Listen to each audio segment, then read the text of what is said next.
رجعنا معاكم تاني في صباح القاهرة، ولقاء الحوار الثالث في صباح القاهرة في يوم الانتصار.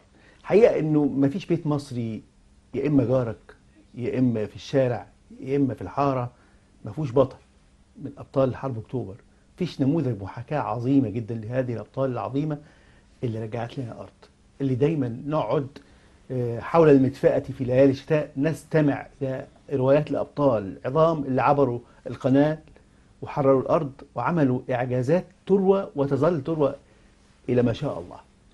لكن الرواه عندنا رواه حقيقيين شافوا بعيونهم ما يحدث على الأرض في هذه البطولات العظيمة، وهو المراسلين العسكريين لهم أدوار عظيمة جدا ولهم كتاباتهم العظيمة جدا. النهاردة في يوم الانتصار هنتحدث عن المراسل العسكري. ضيفنا منورنا النهارده الاستاذ الحسين عبد الفتاح، نائب رئيس تحرير مجله روزا اليوسف والمحرر العسكري. استاذ الحسين نورتني وسعدتني، كل سنه وحضرتك طيب ورمضان كريم. وحضرتك والأسرة الكريمة والمشاهد الكريم والبرنامج المحترم وشعب مصر العظيم وقواتنا المسلحة المصرية وأبطالنا وشهدائنا اللي مستشعرين احتفالنا دلوقتي، صحيح. ورئيسنا وقائدنا اللي دايما حريص على أرضه وعلى عرضه. كل دول كل سنة وهم طيبين، وكل لحظة وهم بخير وإحنا صايمين. الله عليك يا استاذ حسين. انا بعشق الحكواتي، والحكواتي بتاع الحرب بتاع البطولات شيء ممتع، واحنا عندنا حكواتي في مصر عظيم جدا. والرئيس العسكري ده هو نموذج للحكواتي اللي شاف بعينه وعبر بقلمه عن هذه الابداعات العظيمه والبطولات اللي سطرت على الارض. زمان ما كانش فيه تكنولوجيا كبيره جدا، كان في قلم يكتب، تذرف العيون دموع على بطولات الابطال وعلى عظمه كمان.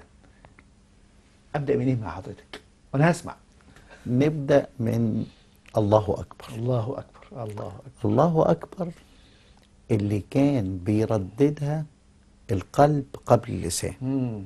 الله أكبر القنبلة التي كانت تنفجر في وجه أعداء الوطن من المسيحي قبل المسلم. صحيح. يعني زملائنا وأصدقائنا وجيراننا زي ما سيادتك تفضلت وقلت، مفيش شارع، مفيش بيت، مفيش أسرة، مفيش حي، مفيش مدينة، مفيش صحيح. محافظة غير وفيها مقاتل مصري. المقاتل المصري اللي بالإرادة وبالعزيمة وبالحفاظ على الأرض والعرض قدر يحقق المستحيل من صحيح. وجهة نظر العالم، لكن حققه بروح المقاتل، بروح النصر أو الشهادة. والشهادة أحب إلينا من أن نقتل صحيح. في بيوتنا صحيح. أو في شوارعنا. المقاتل المصري، الجندي المصري، صف الضابط المصري، الضابط المصري، القائد المصري. عبد المنعم رياض رحمه الله صحيح. كان في الصفوف الأولى. صحيح. يعني احنا لم ندير معركة العاشر من رمضان، السادس من أكتوبر، من الفلل والقصور والمنتديات والبلكونات، وما كانش فيه موبايلات ساعتها عشان الناس تتشغل. كان فيه قلوب واثقة من النصر، قلوب متوكلة على الله غير متواكلة. بمعنى ايه حضرتك؟ ايوه. ان التوكل على الله يجعلك تتدرب اكثر. صحيح. التدريب يديك يقين. يقين وثقة وثبات. صحيح. وبعدين حضرتك الروح المصرية اللي مش ممكن تلاقيها في مكان تاني، اللي بتخلي حضرتك اللي بيصدروا لك الأسلحة صحيح. بييجوا النهاردة يقول لحضرتك أنا عايز أعمل معاك تدريبات مشتركة. صحيح. أنا عاوز أقول كلمة وأسكت عشان اتفضل مساندة حضرتك. اتفضل. هي سيمفونية عبقرية، سيمفونية نادرة الحدوث غير على أرض المحروسة، أرض مصر. سيمفونية المقاتل المصري، المصري نفسه بصفاته وتكوينه وعشقه لهذه الأرض. عنده عشق مش موجود على الأرض، مش موجود في أي مكان تاني لهذه الأرض. فهي تخرج منه شعاعات بيتفرع زي الشجر، يتفرع كده ويتفرع حاجات كتيرة جدا، منها الوصول للانتصار. شوف حضرتك، الله صلاح بنت يعني بتثير في داخلي بكلماتك الجميلة البراقة دي. فاكر حضرتك لما كانوا يقعدوا يحاولوا كده يقول لك لا اصل الصعايده مش عارف ايه، لا اصل الفلاحين ايه، لا اصل المسلم ايه، لا اصل المسيحي ايه. صحيح. محاولات تفتيت. اه تفتيت لمين؟ لهذا الجمع، الجمع الذي لا عقل يتفرق. جمعي غريب وعجيب. الشعب المصري ده شعب في أحلك الظروف تجده أقوى من كل الأوقات. أقوى من الجبل. الشعب المصري والجبهة الداخلية كانت بعضها بعد 67 في لون من ألوان السخرية، والسينما المصرية صحيح. يعني عبرت أشارت عنه. وعبرت للكلام ده. لكن وقت الأزمة ووقت الحرب كان في جيش خلف الجيش. كان في جيش في البيوت. صحيح. كان في جيش في المساجد. كان في جيش في الكنائس. كان في جيش في كل مكان بيحافظ على بلده وبيدعي وبيبكي لله ليل نهار انه ينصر جيشه الحقيقي. في نفس الوقت جيشه الحقيقي لم يخذله. وفي عبقرية توحد. عبقرية وحدة تمام. ايد واحدة. تمام. عبقرية الوحدة. حضرتك بتقول جمل جميلة بتعبر عن الواقع. النهاردة الجيش الحقيقي بقى تدريبات على أعلى مستوى. المقاتل المصري عارف إنه بيدافع عن أرضه وعن عرضه، عن بيته وعن ماله. المقاتل المصري عايز يعيد الكرامة مش لمصر بس. مصر تحملت عودة الكرامة للأمة العربية والإسلامية بالكامل. صحيح. مصر رفعت الراية للعرب كلهم. صحيح. علشان كده كبار العرب وقادة العرب في ذلك الوقت كانوا صف واحد خلف المصريين. لما تحقق النصر الكلام بقى اتغير وبقى في كلام تاني. لكن احنا بنتكلم في لحظة الأزمة. لحظة الأزمة الرئيس الراحل جمال عبد الناصر قام بدوره. الرئيس الراحل الرئيس المؤمن محمد أنور السادات الرمز. الراجل ده مش ممكن الشعب المصري بيعشقه. صحيح. لأنه قام استطاع أنه يتخذ قرار مش قرار صعب، قرار يعني كاد أن يجن له العالم. صحيح. اللي حصل إنه كان قرار مستحيل. طبعا. لغاية النهاردة عقيدة اليهود ان الصائم بيفقد نص قوته. صحيح. مش ممكن. انا عارف في رمضان من وجهة نظرهم طبعا. لكن المصريين غيروا المفهوم. مش غيروا المفهوم. هي المفاهيم راسخة عندهم. غيروا بالنسبة لهم ولا مفاهيمهم هتتغير وهيفضلوا كل مرة ان شاء الله زي ما سيادة الرئيس عبد الفتاح السيسي قال اللي عملها مرة قادر يعملها مرة واثنين وثلاثة. صحيح. ليه؟ لان انت بتحارب بعقيدة. النهارده القوات المسلحة بتحافظ على تدريباتها. نقدر نعمل خطة خداع استراتيجي تاني مرة واثنين وثلاثة وعندنا وعشرة. القدرة وعندنا عقول وعندنا جولدا مائير قالت لهم ايه؟ انا مش هقدر احارب مصر تاني طول ما جيل اكتوبر 73 موجود. انا بطمنها وبطمن الاسرائيليين كلهم وبطمن اعداء الوطن كلهم ان الجينات متوارثه وان قواتنا المسلحه واحده وان عقيدتها النصر او الشهاده وان عقيدتها يد تبني ويد تحمل السلاح وان الجيش المصري جيش لا يدافع عن الثغور وعن الحدود فقط، إنما يدافع عن كرامة المصريين. صحيح. يدافع عن عزة القوات المسلحة المصرية. يدافع عن قول سيدنا رسول الله صلى الله عليه وسلم خير أجناد الله في الأرض. فتح الله عليكم مصر فاتخذوا منها جندا كثيفا فإنه خير أجناد الأرض. سيدنا أبو بكر الصديق الخليفة الأول. وخلي بال حضرتك عشان يقول لك إيه إحنا مش عايزين الرئيس يبقى بخلفية عسكرية. هو سيدنا النبي كان بخلفية إيه؟ صلى الله عليه وسلم. ما هو كان قائد الجيش كله في العالمين مش في العالم بس. صحيح. وسيدنا أبو بكر الخليفة الأول. أنتوا بتلتحفوا عباءة الإسلام وتقولوا لنا كلام من غير الإسلام. ده حق الإسلام، حق الشرائع السماوية كلها إن النبي أو الرسول هو القائد الأعلى في كل العلوم. هو صحيح. أعلم أهل الأرض. صحيح. وسيدنا النبي كان بينزل يحارب بإيده في المعركة. صحيح. ويقول أنا النبي لا كذب أنا ابن عبد المطلب.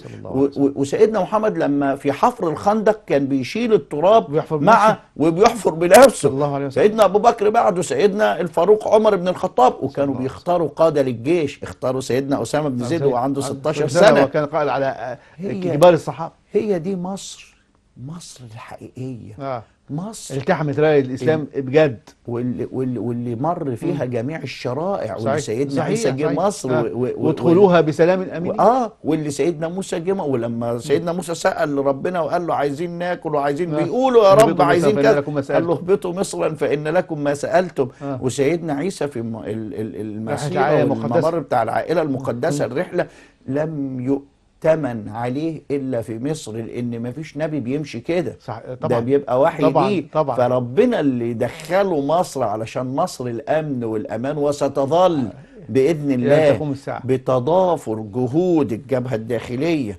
والشعب مع قواته المسلحة، والشرطة بتقوم بدورها في الداخل. ما نقدرش ننكر ولا نقدر ننسى ان الشرطة المصرية وان الأجهزة جناح عظيم، جناح حفظ عظيم، الأمن بشكل وليه كبير. دور عظيم في صحيح. الداخل. والشعب حضرتك في لحظات النصر لم تسجل جريمة واحدة. صحيح. لم تسجل.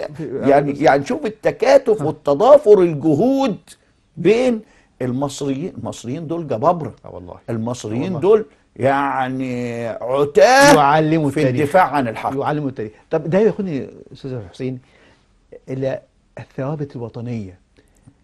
كلمة الثوابت الوطنية كلمة عظيمة جدا، كلمة مهمة جدا، ودي بتخلي الدنيا تلف وترجع مصر تاني، لأنها عندها ثوابت ثابتة وقوية وراسخة. يعني يلفوا حوالين مصر ويرجعوا تاني ليها، لأنه القرار يبقى من هنا، لأنها عندها ثوابت عظيمة جدا وما فيهاش اعتداء، فيها بس حفاظ على الأرض. أشكرك صلاح بيك، لأن حضرتك أثرت نقطة مهمة جدا. ليه بنشتري سلاح؟ ليه بنحاول نصنع سلاح؟ ليه الرئيس عبد الفتاح السيسي وقادة الدولة مشغولين بنقل النو هاو؟ صحيح. وليه أعداء الوطن لما تواجدوا من خلال مجموعة في سنة معينة كان كل همهم عايزين يعرفوا كل أسرار الجيش؟ ده أكبر دليل على إن قواتنا المسلحة محفوظة بأمر الله أولا، ثم صحيح.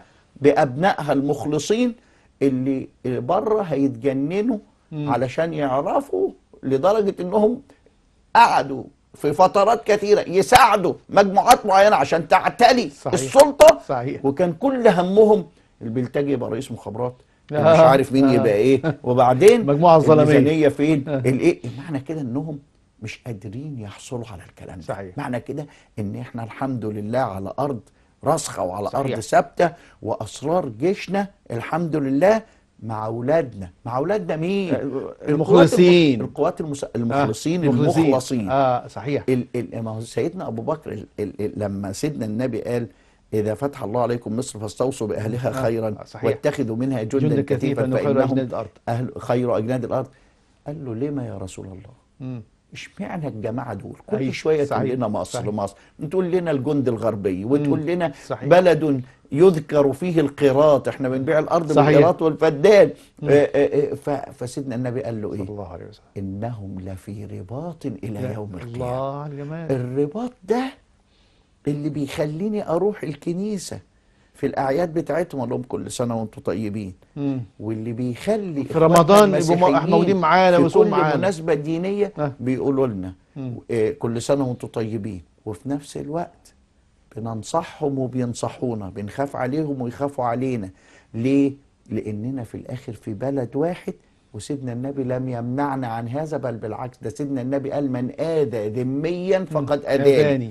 يعني أنا لما أأذي اليهودي أو المسيحي اللي عايش معايا ولا يحمل علي السلاح ولا يحمل لي ضغينة ولا يتعدى على أصول وأعراف هذا الوطن، لما تعدى عليه يبقى أنا عدو لسيدنا النبي.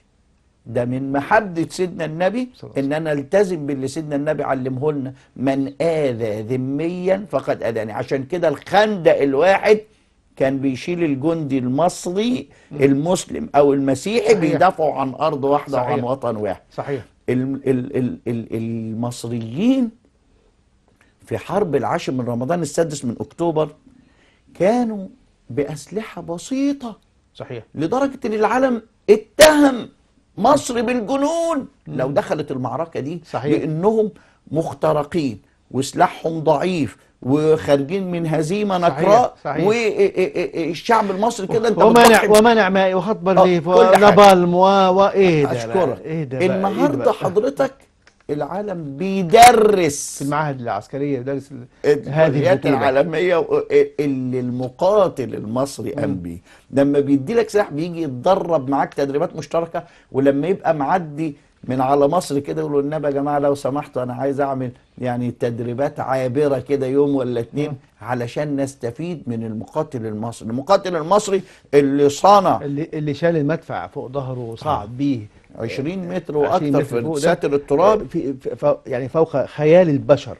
يعني فكره انك تشيل مدفع وتطلع ما, فوق وانت صايم، ده فوق الخيال. ما هو ده صلاح بيه بقى. الابتكار. اه ما هو ده الالهام.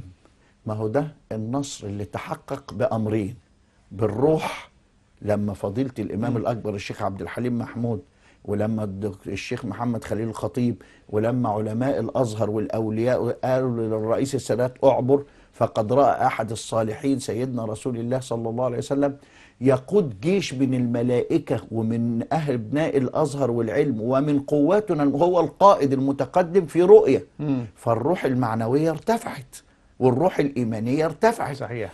في نفس التوقيت حضرتك الرئيس السادات وقادة الجيش التدريبات العسكرية وقصة الخداع الاستراتيجي، حرك الجيش ارجع بالجيش، حرك الجيش 5-6 مرات، لدرجة ان جولدا مائير وقادة الجيش تقول ايه؟ تقول لقد خدعنا الرئيس السادات مرة اخرى. صحيح. لما طلعوا يوم 10 من رمضان 6 من اكتوبر ووقفوا وتلاقوا الجنود بتوعنا بعضهم في مياه القناة بيداعب بعضهم صحيح. الاخر والاخر بيلعب كوره على الشاطئ، والاخرين بيعملوا لعبه السيجه. صحيح. ايه الخداع الجميل والرائع واللي لغايه النهارده بنذكره.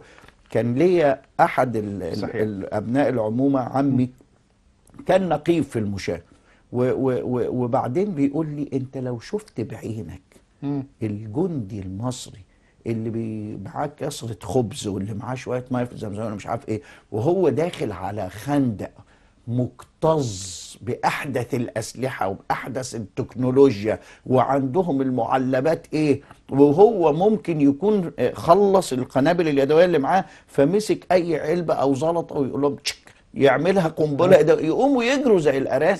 الشعب المصري صحيح شعب عندما يريد تكون إرادته من مشيئة الله سبحانه وتعالى. صحيح. فينتصر ويبهر العالم. صحيح. لماذا؟ لأن هذا الشعب يتوكل على الله ثم يعمل بهذا التوكل. صحيح. يتدرب كويس، يشتغل كويس. خلي أي حد من المصريين اشتغل بإخلاص تلاقي نصر الله ليه. صحيح. زي النهاردة ما بنضرب المثل وبنقول إن الرئيس عبد الفتاح السيسي والمصريين استلموا معاه البلد.